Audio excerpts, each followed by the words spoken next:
Lá vem a professora com Remédios Varo. A Remédios Varo viveu imersa na arte e participou de forma muito intensa do movimento surrealista. Ela foi uma mulher à frente de seu tempo. Cada quadro seu conta uma história. Ela é criadora de imagens que evocam o misticismo, a magia, a ciência e a geometria. A Remédios Varo, ela nasceu em Anglés, que é um pequeno povoado catalão e é um local solitário, misterioso e labiríntico. O pai da Remédios, esse senhor à direita, ele era um engenheiro hidráulico que trabalhava na indústria.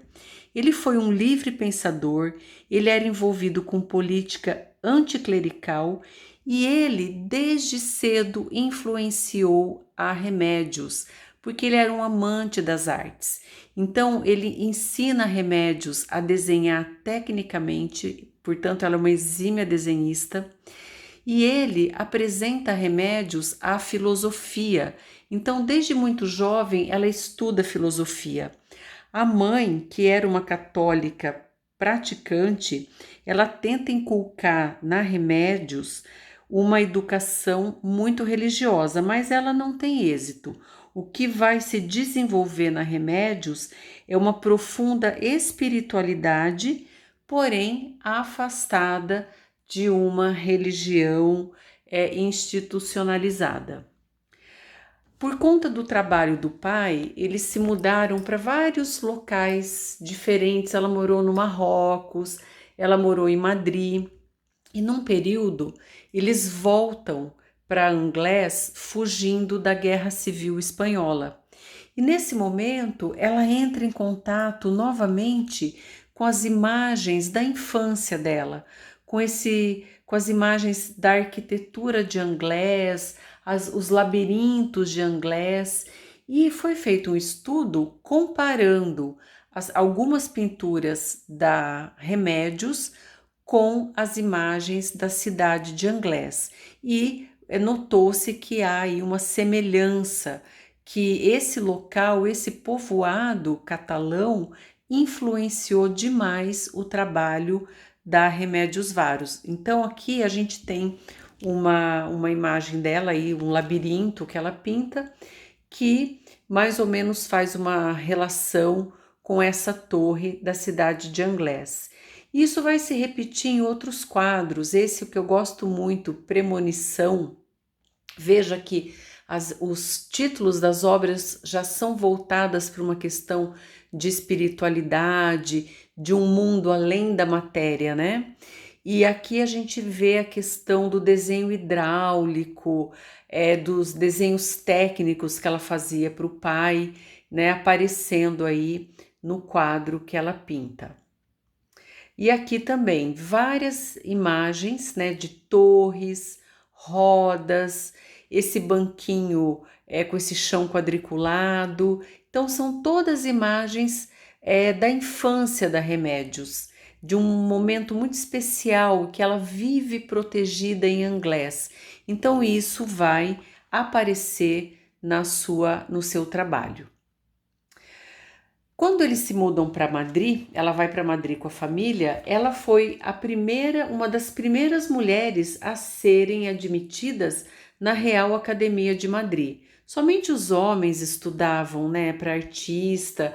A mulher tinha muita dificuldade nessa época, mas como ela tinha uma formação já integral no desenho, ela foi aceita nessa academia e ela vai estudar muito arte em Madrid.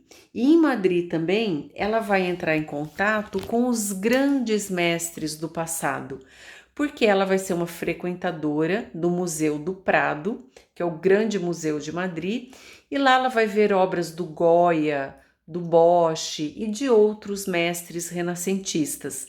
E também a gente consegue comparar, perceber a influência desses mestres no trabalho da Remédios Varo, como nesse quadro, por exemplo. Do lado esquerdo, a gente tem uma gravura da série de pinturas negras do Goya, que é um grande mestre espanhol, do barroco espanhol, e à direita a gente tem uma imagem onírica, uma imagem de sonho, uma imagem surreal, que se inspira nessas asas de morcego que o Goya produziu. Tem gente que fala que ela não é surrealista, que ela foi influenciada pelo surrealismo, ela participou muito fortemente, teve contato com vários mestres, né, Salvador Dalí, Max Ernst e outros, mas ela bebeu dessa fonte, mas ela conseguiu produzir uma arte totalmente única.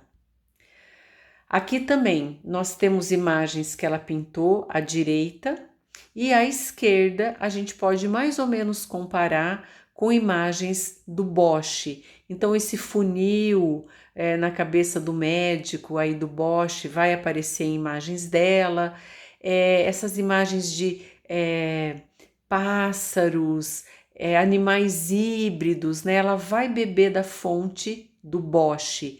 Então, Goya e Bosch foram grandes influências no trabalho da Remedios Varo. Aqui a gente vê claramente que ela se inspirou numa imagem do Renascimento italiano, um quadro pintado pelo Antonello de Messina. Então, não que ela copie, não é isso, mas ela se inspira. E como ela tem domínio técnico, né, de desenho, de perspectiva, ela consegue fazer essa terceira dimensão, essa profundidade de uma maneira muito realística. Essa porta direita que você entra em outra sala. Então, ela vai criando universos e ambientes totalmente de sonho, totalmente irreais e pautada em conhecimento, pautada no que ela estudou, não apenas em relação à arte, mas em relação à magia, à filosofia e à alquimia que influenciaram muito o trabalho da Remedios. Todos os quadros da Remedios vão ter um desenho prévio. Ela estuda antes de desenhar, ela faz um croquis, ela experimenta, ela não pinta direto. Então, ela é uma artista que pensa, que compõe e faz as coisas muito intencionalmente. Aqui nessa obra, Trânsito em Espiral, a espiral é uma imagem mística muito antiga que tem vários significados. Então, para a gente compreender a obra da Remedios, a gente tem que usar várias chaves, porque você tem que ter olhos para ver. Então, além da chave estética, tem a chave mística, a chave alquímica e a chave psíquica, porque ela estudou profundamente a obra, principalmente do Carl Jung. Então, ela se aprofundou nas questões do inconsciente. Ela tinha esse conhecimento em relação ao psiquismo, ao místico, aos mitos. Então, ela tem todo um conhecimento que ela vai colocar na sua obra de uma maneira velada. Você tem que entender a simbologia para poder compreender a obra da Remedios. E assim, se você fica observando, você vai, de acordo com seus conhecimentos, você consegue inferir, você consegue extrair coisas, né, pautados por conhecimentos muito profundos. Esse trabalho dela chama-se Presença Inquietante. É uma obra, a gente vê também que aí tem o croquis, né? Tem um desenho prévio que ela faz e ela coloca essa mulher solitária sentada numa mesa com uma cadeira onde tem um ser estranho saindo da cadeira, né?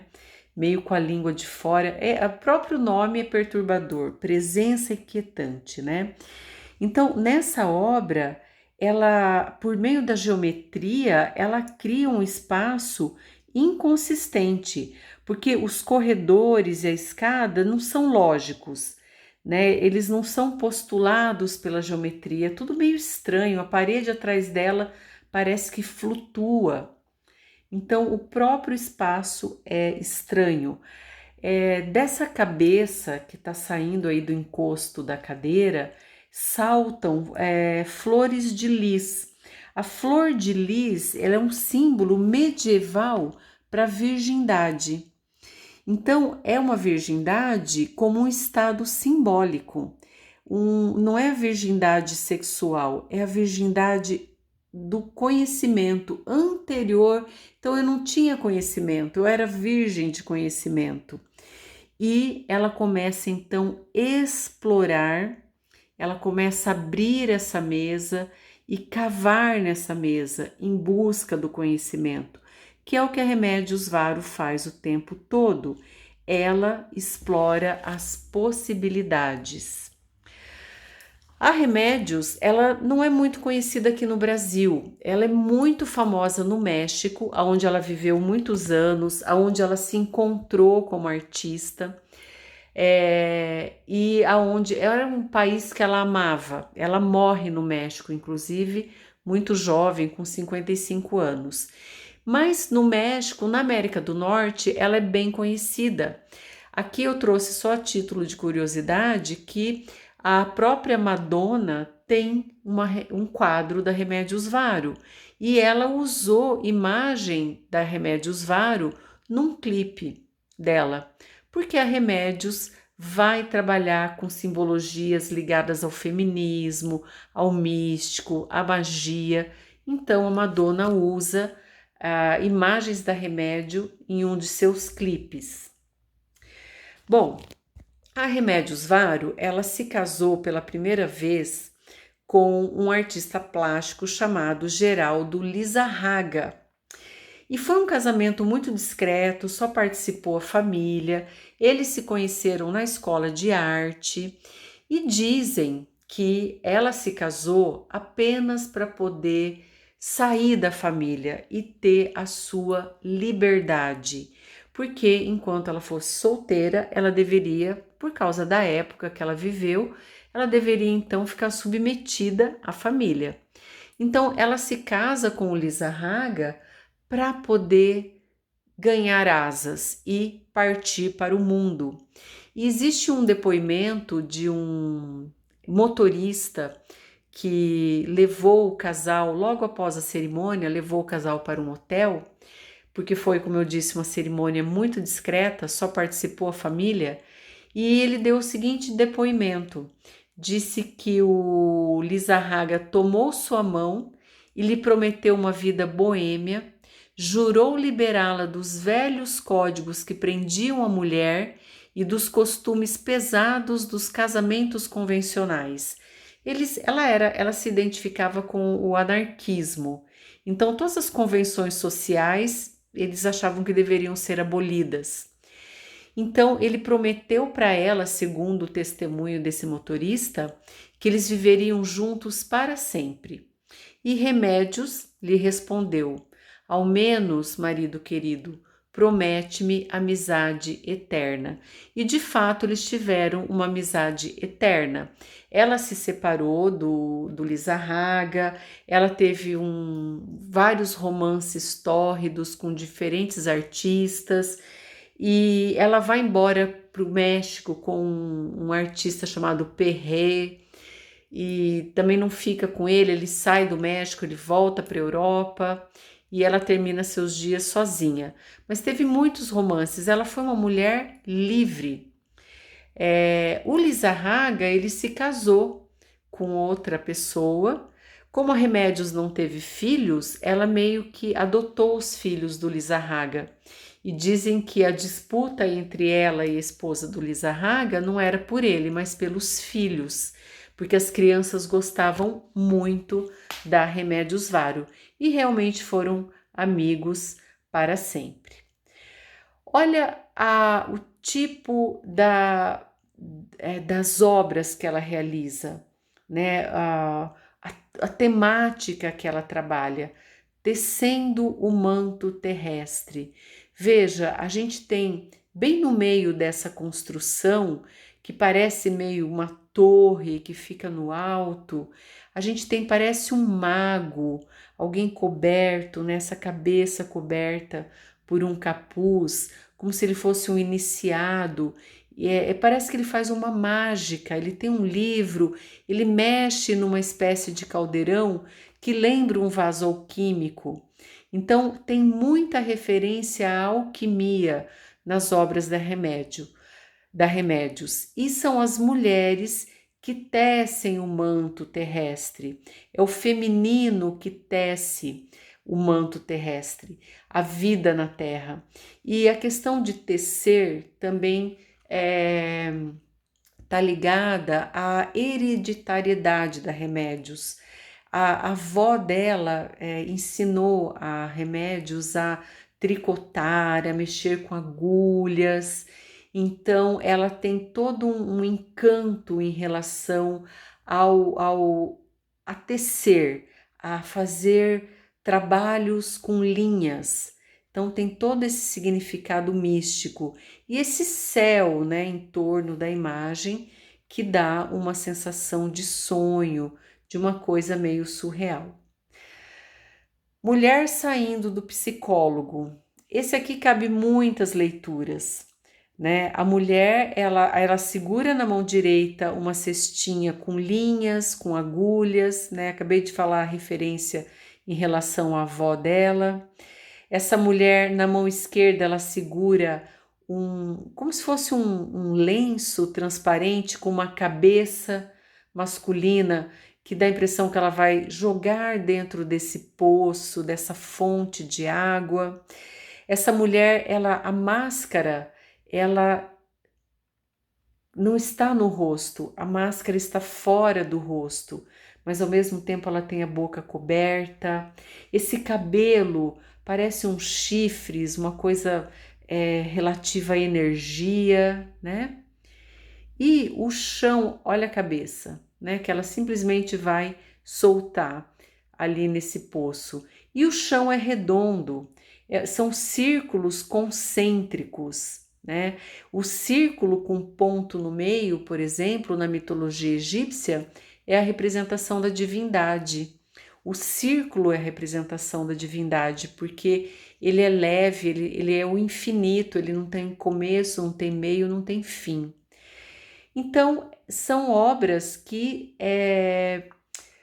proporcionam diferentes leituras. Se você for um psicólogo, você vai ter um olhar, você vai descobrir coisas. Se você for um estudante de arte, você vai ter uma outra visão. Então, você tem que ter conhecimentos além da própria arte, de simplesmente a arte, para compreender o trabalho da Remédios Varo. Esse aqui chama A Criação das Aves. Gente, olha como lembra laboratório, lembra alquimia, lembra química. A mulher que está aí criando as aves é uma coruja. A coruja, ela é símbolo do conhecimento, ela é símbolo da sabedoria.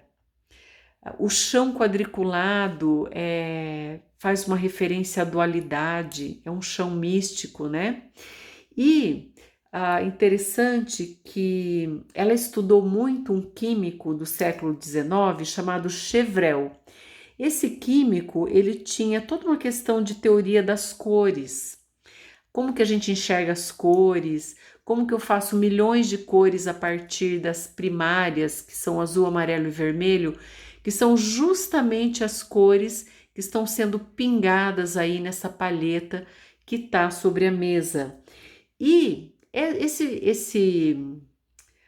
esse objeto que tem aí, esse objeto de laboratório, ele vai lembrar um alambique, o formato de um alambique. O alambique também está relacionado com a alquimia. Ele é um objeto de laboratório que vai processar líquidos, vai fazer transformações. Então, o alambique, ele vem das Arábias, né? Ela vai ter esse conhecimento, né? O alambique é um vaso que destila as coisas, na verdade, né? E ele foi desenvolvido 800 anos depois de Cristo por um alquimista árabe. Então, ela coloca esse alambique aí como uma imagem metafórica de algo que refina, algo que transmuta mediante a destilação. Também tem uma referência ao prisma, né? Essa luz a luz do sol que passa pelo prisma e refrata várias cores. Então também tem uma referência à física do Newton. Então essa mulher foi uma grande estudiosa. Ela tinha conhecimentos de física, de química, de alquimia e conhecimentos ocultos relacionados à espiritualidade.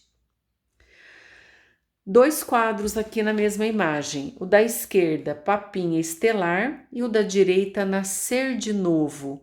Percebam como as imagens são místicas. Tem a questão da lua, a lua está ligada ao feminino, a lua é mística, é mágica, né?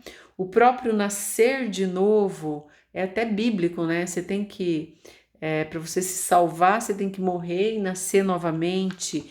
Então, nascer de novo, o que é? Para a gente evoluir, vários aspectos psicológicos, nós tem que morrer e a gente tem que nascer de novo todo dia para evoluir.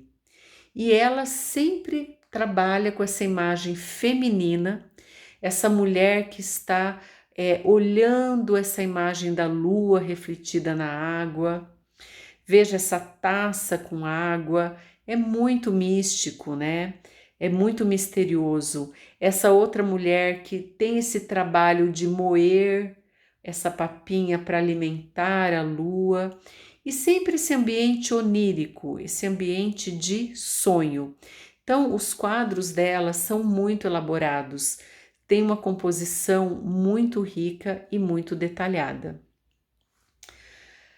Aqui também coloquei as duas imagens na mesma tela, porque aqui ela trabalha com uma temática parecida, que é a sombra. Então, na esquerda, a gente tem um quadro chamado A Despedida. Então, um casal que se despede, cada um vai por um caminho, sempre caminhos labirínticos, geometricamente estranhos. Vejam essa escada nesse arco aí do meio que vai dar em lugar nenhum. E o interessante aqui é que as sombras se beijam. Na direita já é o contrário, a sombra vai embora e a imagem fica. E lá na janelinha, no fundo, tem uma pessoa que espia. É muito comum nas obras da Remédios essa pessoa espiando na janela. E aqui também nós temos no primeiro plano tijolos que flutuam sobre a superfície da imagem. Então são imagens oníricas, são imagens de sonho, são imagens absurdas. Esse quadro é muito interessante. Esse quadro chama Bruxa Indo para o Sabá. A Remédios, ela falava que ela era uma bruxa. Ela era uma pessoa supersticiosa, cheia de manias, cheia de rituais, porque ela dizia que ela era uma bruxa. Ela teve um amigo chamado Victor Browne, que despertou nela o interesse pela magia, pela alquimia e pelos fenômenos psíquicos. E ela vai estudar isso muito profundamente, e isso vai, lógico, refletir no seu trabalho. E quando ela era tão bruxa que ela usava uma palavra mágica em vários momentos. Ela para chamar espíritos, ou para espantar espíritos, ou para ajudá-la em alguma dificuldade, ela pronunciava o seguinte mantra: Gurnar Kurkarkar. Gurnar Kurkarkar. Estranho, né? Era o mantra pessoal da bruxa Remédios Varo.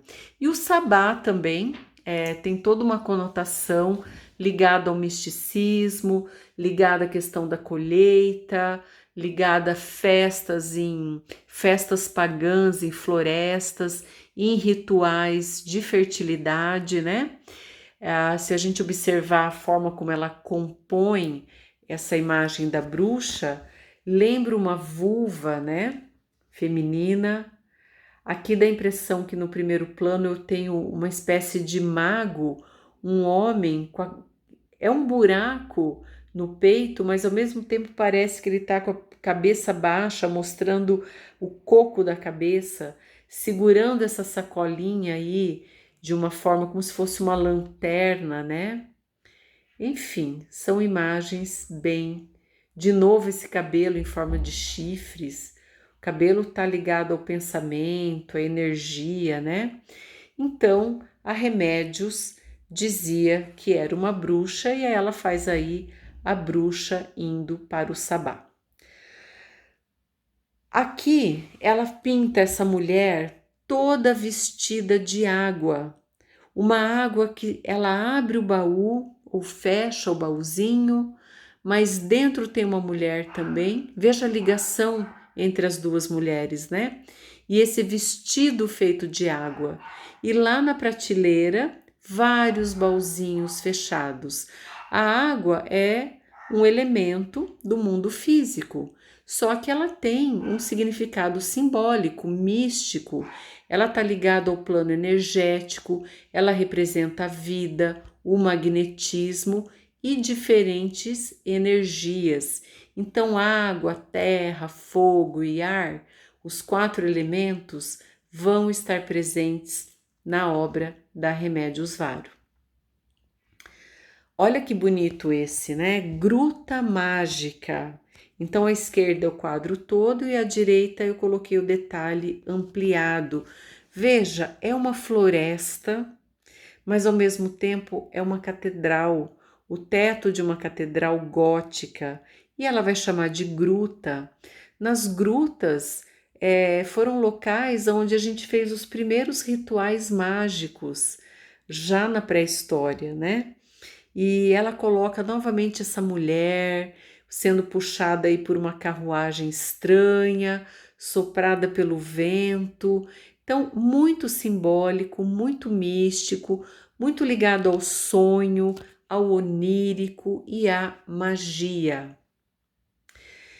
A Remédios, quando ela morou no México, ela pintou em torno de 50 quadros, 60 quadros, todos nessa temática. Ela fez trabalhos comerciais, ela pintou quadros para uma família lá do médico, pintou os filhos do médico.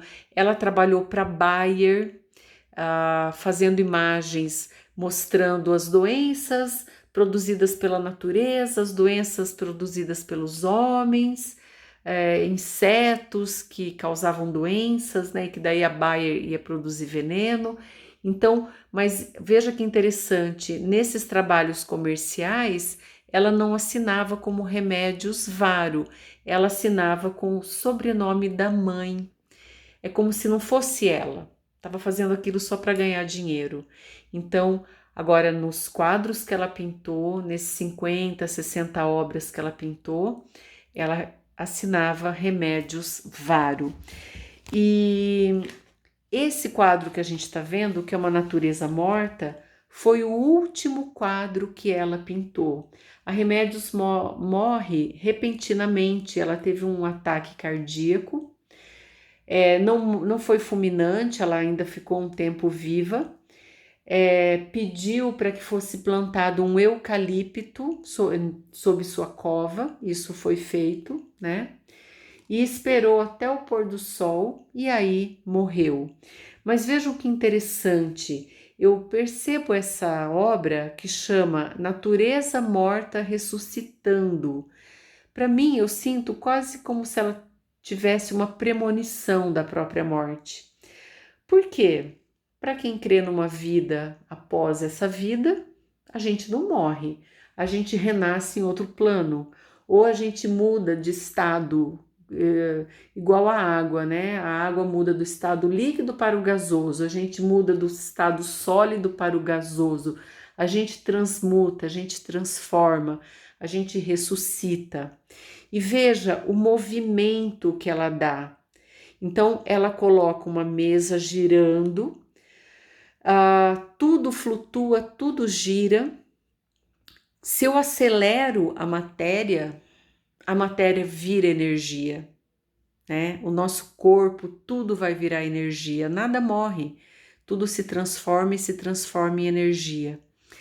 E ela coloca uma vela acesa, a vela é sempre símbolo de sabedoria ou é o símbolo de Deus, e várias romãs girando em torno dessa vela, como se fosse o nosso sistema solar, como se fossem planetas.